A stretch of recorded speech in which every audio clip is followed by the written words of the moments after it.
Good morning, everyone.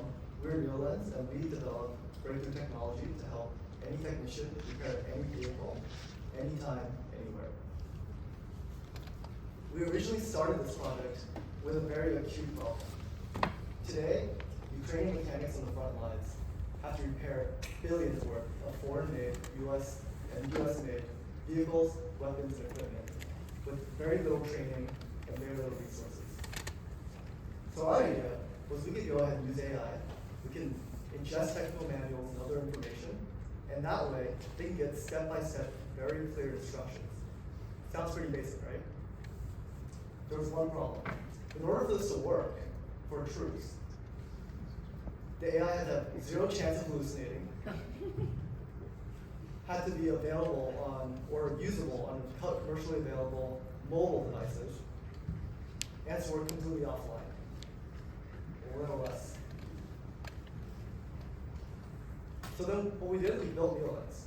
We were able to develop, from the ground up, custom-built AI that can ingest technical manuals and other technical, complex information processes, create precise step-by-step instructions, enable any operator or maintainer to get those instructions at their fingertips.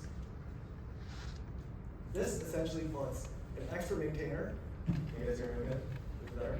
All right. This essentially puts an expert maintainer in the pocket of every technician. As we've gone further down this journey, we've discovered there's actually an opportunity to address a much larger problem. Today, maintenance requires highly specialized expert individuals and complicated, convoluted manual processes. This problem only gets larger if you think about what's happening. Experts are aging out. On top of that, the age of autonomy means that we have more complicated, more numerous equipment, vehicles, drones, and there's no way for modern maintenance to be able to keep up with this kind of demand. And that's why we built AI to do it. All right, so how do we actually make it work?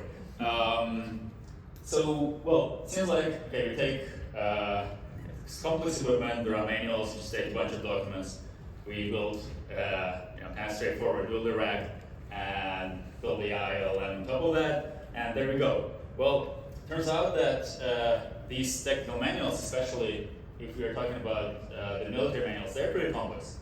And we actually built our first prototype with off-the-shelf rack Pinecone. We actually launched the first version with that, and it worked. But we noticed that it doesn't quite capture all the information that is in the manuals even. And we realized that off-the-shelf rack solutions don't really work well with these type of documents.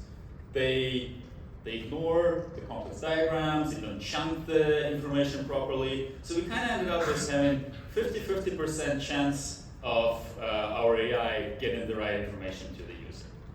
So we put together a team of competitive programmers who love solving these kind of problems. And we built the best rack for these kind of documents. It can parse all sorts of complex tables, including illustrations, complex diagrams, all sorts of weird formatting that you find in military manuals. Sometimes I'm very puzzled, like why would they format it this way? Anyways, so it works for all of those. We incorporated training videos into our knowledge base as well. And we built something that works so much better than any off-the-shelf solution. Now, the next challenge was, well, how do we make this work offline on a device without having to carry a box or a server with you? So we went ahead and we downloaded the latest and greatest model from Google in Google's own Edge AI Studio, and we tried running it on this phone GPU, and it didn't work. It actually printed garbage. We realized that this is not a very simple problem to solve. Well, luckily, we had a team of competitive programmers. So they went ahead and they built quantized a small language model, built a RAG implementation from scratch for the phone, and I can actually demo on my phone here, completely offline, troubleshooting AI that helps you troubleshoot any issues without internet. That's where we are right now. I can talk about the technical challenges for a while, but I'll let my CEO James wrap up.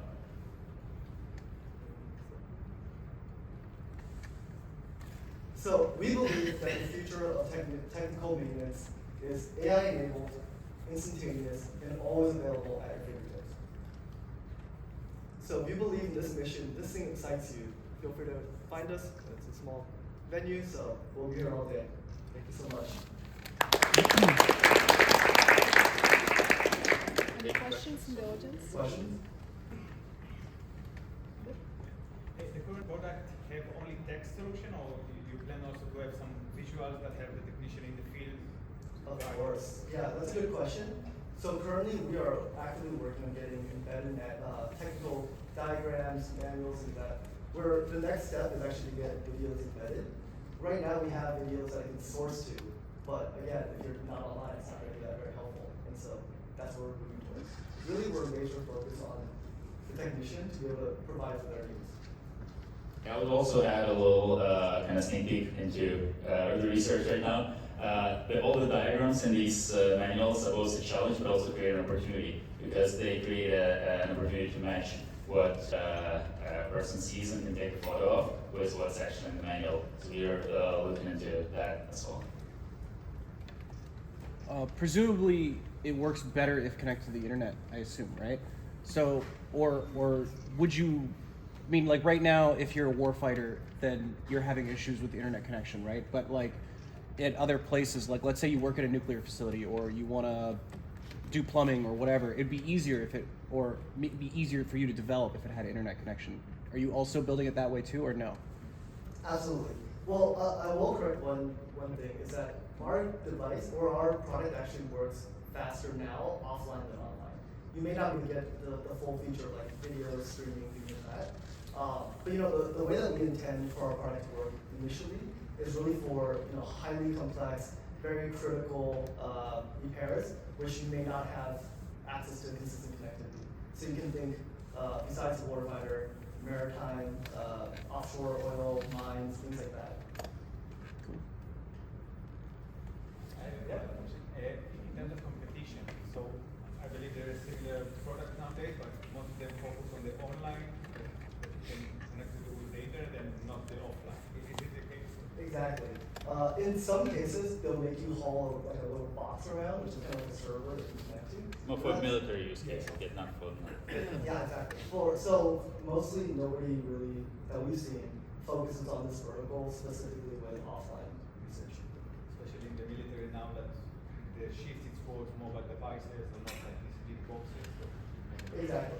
Yeah, the ideal. I mean, I didn't do the introduction. I used to be in the military for a number of years. We used to have, we'll have like small Samsung phones, tablets, things like that, right? But yeah, they're not always useful. We call it deals, so they're not degraded comms. And in those situations, you're really just left with like a heavy brick. We have two more questions. Yeah, good. So your customer is? We currently work with the DoD. We also have usage in Ukraine, but we wouldn't call them customers, they're users. And that's the intent for pretty obvious purposes. So you sell to government, more predominantly. At the moment, yes. We're also exploring. We have a number of conversations ongoing now with commercial vendors. Gotcha. So basically, are there like bids for this type of work, or it's just you show up and hey, we have a wonderful product, please buy, and these are our unit economics. If only. No, we're very fortunate in that we just came out of. We were both in the same class, and part of our program, we were using this to explore a lot of these conversations with these folks. There's a very normal. It's not a bid process. It's more of we'll call it like a competition or a solicitation process. So you apply a white paper, you do a pilot, and you go. It's a pretty nice step. But again, if you have the inside or you have connections, it's super helpful. So we're very fortunate. Yeah, I would also say that DoD is changing quite a bit over the recent years. They work more with small and medium-sized businesses they want to, and undischarged primes. And every innovation unit, it's not like you have to go to one person in the Department of Defense and convince them. Every innovation unit runs their own competition.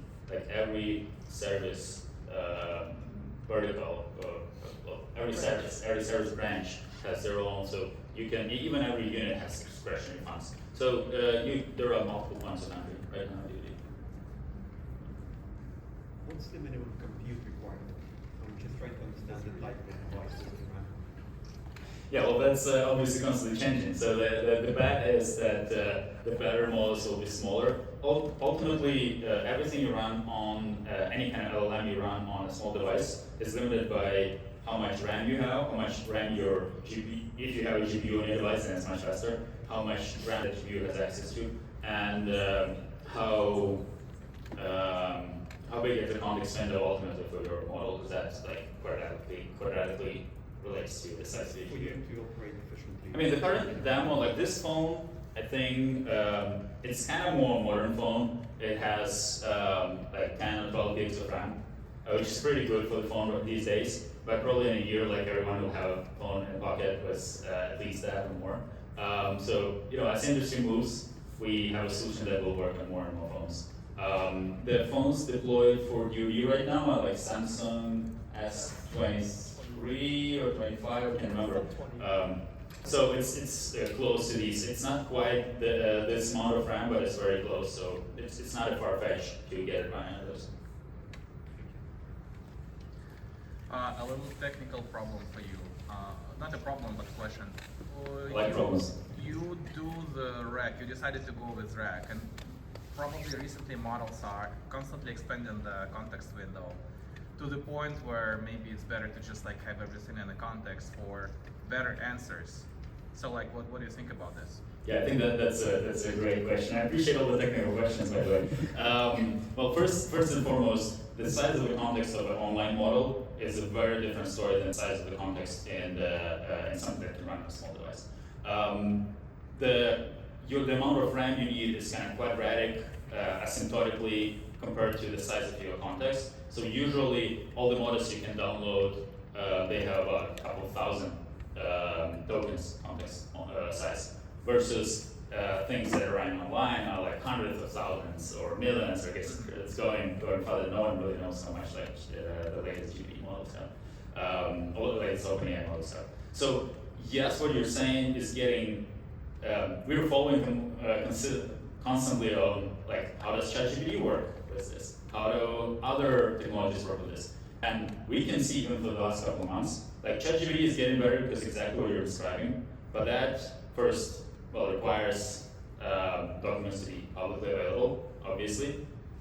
And ChatGPT, like imagine, just even economically, how big of a compute you need to make this run in the, I'd call it sort of like brute force way, where you feed everything into the model at once, instead of doing RAG, which is kind of two-step process where you get the most relevant context, and if you don't do that.